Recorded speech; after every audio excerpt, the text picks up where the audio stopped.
नमस्कार दोस्तों, digital computer Bandu में आप लोगों का स्वागत है। आज सीखते हैं हम लोग माइक्रोसॉफ्ट ऑफिस एक्सेल। तो माइक्रोसॉफ्ट ऑफिस एक्सेल हम लोग क्या करते हैं, हम लोग शुरुआत से सीखते हैं। तो माइक्रोसॉफ्ट ऑफिस एक्सेल हम लोग शुरू करते हैं तो माइक्रोसॉफ्ट ऑफिस खोलने का तरीका सीखते हैं। तो सबसे पहले स्टार्ट बटन से आपको माइक्रोसॉफ्ट ऑफिस आना है और क्या करना है, माइक्रोसॉफ्ट ऑफिस एक्सेल में क्लिक कर देना है। ठीक है, ये आपका माइक्रोसॉफ्ट ऑफिस खुल गया पहला एक्सेल। अब हम लोग क्या करते हैं, हम लोग दूसरा तरीका स्टार्ट बटन में हम लोग सर्च करते हैं। क्या सर्च करते हैं, EXCEL एक्सेल। जैसे एक्सेल सर्च करेंगे, देखिए माइक्रोसॉफ्ट एक्सेल 2010 हम लोग का दिखाई पड़ रहा है। ठीक है, या तो आपका बाहर में यदि आइकॉन के रूप में आप रखे होते हैं, यहाँ पर डबल क्लिक करके भी खोल सकते हैं। खोलने का कोई भी तरीका हो सकता है। ठीक है, या तो स्टार्ट बटन से डायरेक्ट भी आप यहाँ से एक्सेल में खोल सकते हैं। अब चलिए आगे सीखते हैं। ठीक है, तो MS एक्सेल में के पूरी पेज को क्या कहते हैं, हम लोग सीट बोलते हैं। क्या बोलते हैं, पूरी पेज को MS एक्सेल के पेज को सीट बोलते हैं। ठीक है, और वर्कशीट देखिए पहले से ये वर्कशीट हम लोग को 3 पहले से रहता ही है। पहले हम लोग खोलते हैं, उसके बाद हम लोग को यह वर्कशीट 3 रहता ही है। ठीक है, ये हो गया सीट 1, सीट 2, सीट 3। अब इस घर बॉक्स में MS एक्सेल में जो छोटे छोटे बॉक्स नजर आते हैं, इसको हम लोग सेल बोलते हैं। ठीक है, ये जो छोटे छोटे बॉक्स नजर आ रहा है जितना भी, इसको सेल बोलते हैं। और ये हम लोग इसको कॉलम बोलते हैं और इधर वाला सबको हम लोग रो बोलते हैं। ठीक है, तो ABCD में जो भी है इधर ये सब क्या है, कॉलम में है, और इधर 1 2 3 जो है इधर रो है। ठीक है, तो हम लोग टोटल नंबर ऑफ कॉलम और नंबर ऑफ रो की संख्या हम लोग देखने सीखेंगे। तो उसके लिए आपको कुछ नहीं करना है क्या, एक जो एक के ऊपर यहाँ पर डॉट एक कोना में दिख रहा है, वहाँ पर आपको लेफ्ट क्लिक दाब के रखना है। आपको लेफ्ट क्लिक दबा के ही रखना है, लेफ्ट क्लिक को छोड़ना नहीं है। इसमें आपको दिखाई पड़ेगा, देखिए 10,48,576 को रो है और 16,384 को कॉलम। R मतलब रो और C मतलब कॉलम। ठीक है, इतना आपको समझ में आ गया होगा। अब इसके बाद यदि हम लोग देखना चाहते हैं कॉलम की संख्या इधर कितना है, रो की संख्या कितना है, तो उसके लिए क्या करना होगा, आपको कंट्रोल दबाना होगा कीबोर्ड में और प्रेस करना होगा आपको डाउन एरो की। कैसे डाउन एरो की करिएगा आप प्रेस, तो देखिए आपका दिख रहा है 10,48,576 दिख रहा है, ये आपकी रो की संख्या। और जैसे हम लोग ऊपर आना है तो कंट्रोल दबा के फिर एरो की ऊपर वाला एरो की आ जाते हैं। वैसे कंट्रोल दबा के राइट वाला एरो की दबाते हैं तो हम लोग लास्ट में XFT में चले जाते हैं, मतलब कितना में, 16,384 में चले जाते हैं। और हम लोग करते हैं कंट्रोल दबा के बाएं एरो की, तो बाएं आ जाते हैं फिर से। ठीक है, अब टोटल नंबर ऑफ सेल, तो एक्सेल में कुल सेल की संख्या कितनी होती है उनको पता करने के लिए क्या करना होगा, हम लोग को यहाँ पर लेफ्ट क्लिक करके रखना होगा। यहाँ देखना होगा 10,48,576 रो गुना 16,384 C कॉलम। इन दोनों को गुना कर देंगे तो हम लोग सेल की संख्या निकल जाएगा। ठीक है, तो हम लोग इन दोनों को हम लोग क्या करते हैं, हम लोग पहले लिख लेते हैं। ठीक है, हम लोग लिखते हैं 16,384। ठीक है, और यहाँ पर लिख लेते हैं हम लोग, यहाँ पर कितना लिखते हैं, 10,48,576 लिख लेते हैं। ठीक है, इन दोनों को मल्टीप्लाई कर देते हैं तो क्या होता है, हम लोग को सेल की संख्या आ जाएगा। तो यहाँ पर बराबर लिख लेते हैं, मल्टीप्लाई इंटर। तो देखिए यहाँ पर उनका संख्या दिख रहा है। ठीक है, हम लोग का संख्या दिख रहा है ना, 17, 17, 98, 69, 184। ठीक है, ये हम लोग का जो भी अंक आ गया ये हो गया क्या, कुल सेल की संख्या। मतलब ये जो बॉक्स नजर आ रहा है, इन टोटल बॉक्स की संख्या हम लोग का यहाँ पर आ चुका है। ठीक है, और ये हम लोग का क्या हुआ, रो की संख्या, ये हो गया कॉलम की संख्या, और ये हो गया सेल की संख्या। हम लोग तीनों की संख्या हम लोग को पता चल गया। तो चलिए अब आगे सीखते हैं, इसको हम लोग मिटा देते हैं। ठीक है, एक्सेल में हम लोग क्या कर सकते हैं, एक्सेल के पेज को स्प्रेडशीट भी बोल सकते हैं। ठीक है, एक्सेल में हम लोग क्या करते हैं, आगे हम लोग पहाड़ा लिखते हैं। तो पहाड़ा के लिए कम से कम आपको 2 लाइन लिखना होगा। जैसे मान लिया आप 2 का पहाड़ा लिखना चाहते हैं तो 2 के बाद इंटर करेंगे, फिर 4 लिखेंगे, फिर इंटर करेंगे। अब दोनों को सिलेक्ट करके क्या करेंगे, इस कोना पे आएंगे। देखिए इसके लिए 3 टाइप का चिन्ह आता है। देखिए ऐसा चिन्ह आता है तो हम लोग सेलेक्ट करते हैं। ठीक है, इस टाइप का चिन्ह आता है तो इसको हम लोग मूव करके एक जगह से दूसरी जगह ले जा सकते हैं, इस टाइप से जब चिन्ह आता है तो। ठीक है, और यदि इस टाइप से यदि ब्लैक चिन्ह आए तो क्या होगा, इसमें हम लोग दबा के खींचेंगे तो इधर जैसे पहाड़ा लिखेंगे तो पहाड़ा लिख सकते हैं इस टाइप से आसानी से। अब 3 का पहाड़ा लिखना है तो 3 दूनी 6। अब जितना का पहाड़ा लिखना चाहते हैं लिख सकते हैं। ठीक है, इसको आपको ध्यान रखना है, आपको उनके अंतर को ध्यान रखना है। जैसे 4 लिखे, 4 दूनी 8, तो इनके अंतर कितना है, 4 है, इसीलिए हम लोग का क्या हुआ, 4 का अंतर आ रहा है। ठीक है, इसको आपको ध्यान रखना है। जैसे 5 का पहाड़ा तो 5 दूनी 10, ये हो गया। ठीक है, इस टाइप से आप चाहे मन चाहे जितना चाहे उतना आप पहाड़ा लिख सकते हैं। ठीक है, इसमें और एक चीज़ ध्यान देना होगा, जैसे हम लोग अभी 5 लिखे। ठीक है, अब हम लोग इसके बाद हम लोग लिखते हैं 12, तो इसका अंतर कितना है, 5 और 12 का अंतर 7 है। तो 7 7 और गैप आते जाएगा, मतलब इसके अंतर में क्या होगा, 5 और 7 12, 12 7 19, 19 7 26, 26 7 33, 33 7 40, 40 7 47, 47 7 54, 54, उसके बाद 61, उसके बाद 68। इस टाइप से क्या होगा, इसका अंतर आप जितना भी दिए हैं उस टाइप से उसका अंतर आते जाएगा। ठीक है, उसको आपको ध्यान रखना है। ठीक, ऐसा करता हूँ आपको समझ आ रहा होगा। ठीक है, अब देखिए हम लोग क्या करते हैं, अब हम लोग जोड़ घटा गुना भाग कुछ कैलकुलेशन करना सीखते हैं। तो सबसे पहले हम लोग क्या करते हैं, इन सबको हम लोग क्या करते हैं, हम लोग जोड़ना चाहते हैं। मान लीजिए हम लोग ये पूरे अंक को जोड़ना हो या तो इधर से इधर जोड़ना हो, तो हम लोग जोड़ने के लिए क्या करते हैं, हम लोग बराबर इक्वल टू का प्रयोग करते हैं। उसके बाद 2 को जोड़ना है तो 2 plus 4 plus 6 plus 8 plus 10 plus 12 plus 14 plus 16 plus 18 plus 20 लिख दिए। इसके बाद लास्ट में हमको प्लस नहीं लिखना है। ठीक है, अब जैसे हम इंटर प्रेस करेंगे वैसे हम लोग का क्या हुआ, इन दोनों को, इन सबका संख्या को जोड़ दिए।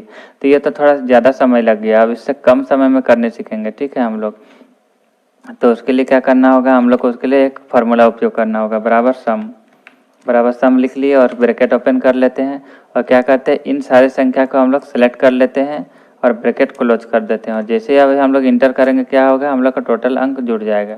उस तरीक़ा से इसमें भी हम लोग क्या लिखते हैं, बराबर सम लिखते हैं हम लोग और क्या करते हैं, ब्रैकेट ओपन करते हैं और क्या करते हैं, इन सबको हम लोग सेलेक्ट कर लेते हैं लेफ्ट क्लिक दबा के और ब्रैकेट बंद करके इंटर। उस तरीक़ा से इसको भी हम लोग क्या करते हैं, बराबर सम लिखते हैं। इस टाइप से आप आसानी से जोड़ सकते हैं। ठीक है, कोई भी संख्या रहे, कितना भी बड़ा कैलकुलेशन क्यों ना रहे, इसको आसानी से आप जोड़ सकते हैं। ठीक है, बराबर क्या लिखना है आपको जोड़ने के लिए, सम, इसको आपको याद रखना है। ठीक है, जोड़ने के लिए क्या लिखना है हमको, सम।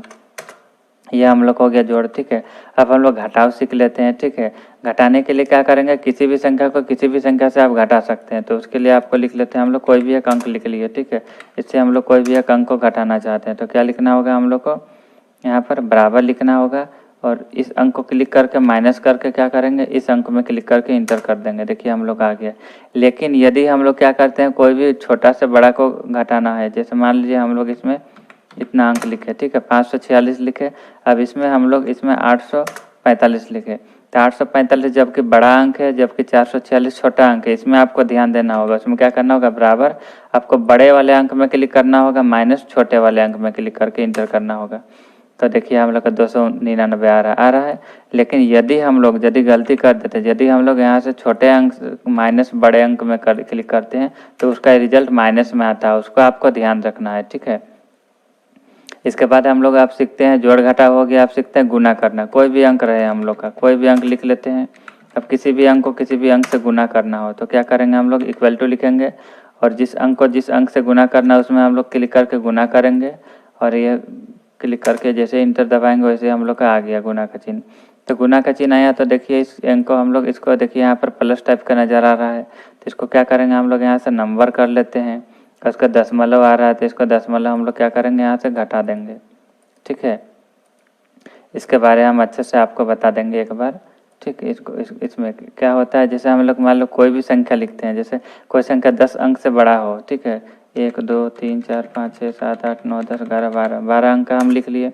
तो जैसे हम 12 अंक का लिखे, देखिए यहाँ प्लस और इस टाइप का दिख रहा है। इसको आप कितना भी बड़ा करिए इस सेल को, तो क्या होगा, इस टाइप का आपका लिखा हुआ आएगा ही। इस लिखा हुआ का इस टाइप से आपको ठीक करना है। तो क्या करना है, यहाँ पर आना है आपको। ठीक है, जनरल में यहाँ पर आना है और क्या करना है, आपको नंबर ले लेना है। नंबर आने के बाद देखिए दशमलव के बाद 2 जीरो दिख रहा है, तो उस जीरो को भी आपको यदि नहीं रखना है तो क्या करना है, इधर से आपको हटा देना है। इसको बोलते हैं डिस्क्रीट डेसिमल। और इसमें होता है इनक्रेस, इस इनक्रेस में बढ़ता है। जैसे मान लीजिए किसी भी संख्या में, जैसे मान लिया हम 2 लिखे अब। ठीक है, अब 0.00 लिख रहे हैं हम, तो 0.00 लिख के जैसे हम इंटर करते हैं तो क्या होता है, हम लोग का ही दशमलव के बाद 00 नहीं दिखाई पड़ रहा है। तो उसके लिए 00 लगाने के लिए हम लोग इसमें इनक्रेट डेसिमल का प्रयोग करते हैं और घटाने के लिए डिस्क्रीट डेसिमल का प्रयोग करते हैं। ठीक है, अब हम लोग कुछ आगे सीखते हैं। हम लोग का जोड़ घटा गुना भाग हो चुका है। ठीक है, अभी सबको हम लोग क्या करते हैं, कुछ आगे सीखते हैं। अब आगे सीखते हैं हम लोग क्या करते हैं, सबको बॉर्डर करना था। बॉर्डर करने के लिए सबको सिलेक्ट करते हैं और क्या करते हैं, हम लोग यहाँ बॉटम बॉर्डर पे आके ऑल बॉर्डर में क्लिक करते हैं। इस टाइप से हम लोग सेलेक्ट करके क्या करते हैं, बॉटम बॉर्डर से ऑल बॉर्डर, बॉटम बॉर्डर से ऑल बॉर्डर, बॉटम बॉर्डर से क्या करते हैं, ऑल बॉर्डर का प्रयोग कर लेते हैं। ठीक है, अब आपको चाहते हैं लिखावट सबको कलर करना तो क्या करते हैं, हम लोग यहाँ फॉन्ट कलर से कलर कर सकते हैं। ठीक है। जैसा भी कलर लेना चाहते हैं यहाँ से ले सकते हैं। और ये आपका शेडिंग कलर हो गया। शेडिंग से क्या होता है, लिखावट अक्षर के पीछे रंग कर सकते हैं, ठीक है। और ये हम लोग का बॉटम बॉर्डर हो गया। ऑल बॉर्डर हटाना है तो नो बॉर्डर कर देंगे। देखिए नो बॉर्डर में बॉर्डर हट गया, चला गया। अब बॉर्डर करना है तो सिलेक्ट करके नो ऑल बॉर्डर, ठीक है। ये हो गया बोल्ड, मोटा करने के लिए इटैलिक हो गया। ये आपका अंडरलाइन हो गया, ठीक है। इसके बाद यहाँ से फॉन्ट स्टाइल चेंज कर सकते हैं और यहाँ से हम लोग लिखावट का साइज छोटा बड़ा कर सकते हैं। ये आपका गोरो फॉन्ट हो गया। गोरो फॉन्ट से लिखावट साइज बढ़ेगा, श्रिंक फॉन्ट से लिखावट साइज छोटा होगा, ठीक है। इसके बाद ये अलाइजमेंट है, लेफ्ट अलाइजमेंट है, ये सेंटर अलाइजमेंट है, ये राइट अलाइजमेंट है, ठीक है। इस टाइप से हम लोग अलाइजमेंट भी कर सकते हैं। ये आपका क्या है, आपका इनक्रेस इंडेंट। इसमें क्या होता है, लिखावट को आगे की ओर ले जाता है। डिस्क्रेस से लिखावट को क्या करता है, पीछे की ओर लाता है, ठीक है। अब इसके बाद ये हम लोग अलाइजमेंट सीख लेते हैं। अलाइजमेंट में देखिए यहाँ पर बहुत सारे एलिमेंट मिलेगा, ठीक है। हम लोग क्या कहते हैं, अलाइजमेंट में एंगल बदल सकते हैं लिखे हुए अक्षरों का। तो चलिए हम लोग इसमें जैसे हम लोग मान लीजिए संडे लिख दिए, ठीक है। हम लोग संडे लिखे, संडे लिख लेते हैं, ठीक है। संडे लिख लेते हैं, ये संडे हो गया। अब हम लोग जैसे इसका कोना में दबा के खींच देते हैं, ये हम लोग का संडे मंडे आ गया, आया। अब इसको क्या करते हैं हम लोग, इसको हम लोग चौड़ाई को बढ़ा लेते हैं। अब क्या करते हैं, इसमें हम लोग इस अलाइजमेंट का प्रयोग करते हैं। इसका एंगल का, एंगल देखिए जैसे जैसे हम लोग एंगल लेंगे, देखिए हम लोग का एंगल चेंज हो रहा है लिखावट का, ठीक है। जैसे जैसे एंगल लेंगे हम लोग का चेंज होते जाएगा। अब हम लोग को ठीक करना है तो ठीक है, तो यहाँ फॉर्मेट सेल अलाइजमेंट आने के बाद क्या करेंगे, इसको हम लोग यहाँ सीधा कर लेंगे, इसको 0 डिग्री ओके। देखिए हम लोग का ठीक हो गया, ठीक।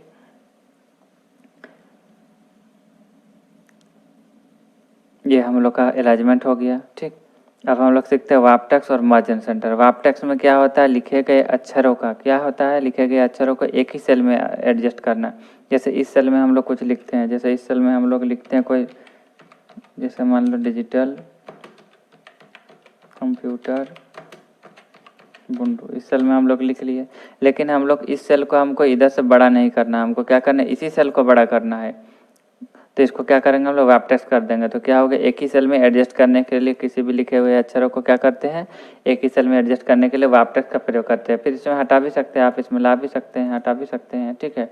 अब मर्ज एंड सेंटर, मर्ज मतलब होता है एक करना। जैसे इतना सारे सेल है, सेल को एक करना है तो यहाँ मर्ज सेल का प्रयोग कर सकते हैं।